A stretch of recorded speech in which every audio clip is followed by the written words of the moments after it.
আজকে মোবাইলে কত কত খারাপ দৃশ্য দেখে আমাদের মোবাইলগুলোতে দেখা যায়, ঠিক কিনা বলেন না? আপনি ঢুকলেই বেগানা নারী, ঢুকলেই বেগানা নারী, ঢুকলেই অশ্লীলতা, ঢুকলেই বেহায়াপনা। আপনি শুনে অবাক হবেন, ঈসা আলাইহিস সালামের এক উম্মত শুধু এক নজর একটা বেগানাকে দেখেছিলেন, আল্লাহর ভয়ে চোখের ভিতরে আঙ্গুল ঢুকিয়ে দুই চোখ খুলে ফেলে দিয়েছে।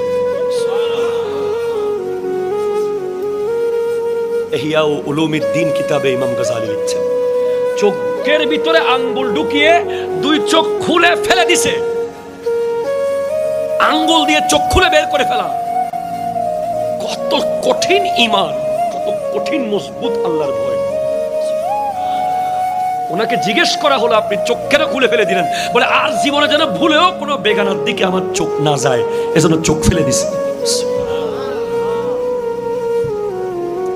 হাসরের মাঠে চোখের ভিতরে সীসা ঢেলে দেওয়া হবে, আগুনের গলিত আগুন ঢেলে দেওয়া হবে। যারা এই চোখ দিয়ে বেগানা দেখে, অশ্লীলতা দেখে, বেহায়াপনা দেখে, বিবাহ বহির্ভূত কোনো নারীর চেহারা দেখে। আমরা তো ক্রিকেটার থেকে শিখি, শুধু খেলা শিখি আর অন্যান্য কিছু শিখি, ইসলাম কেন শিখি না?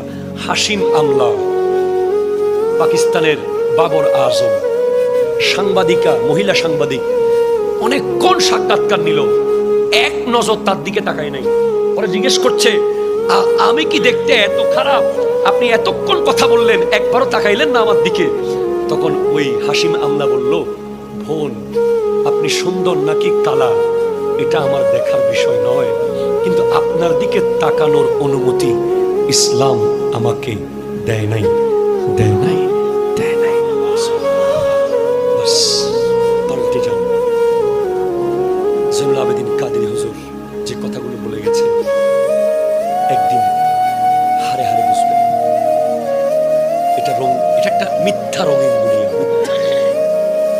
সব মিথ্যা।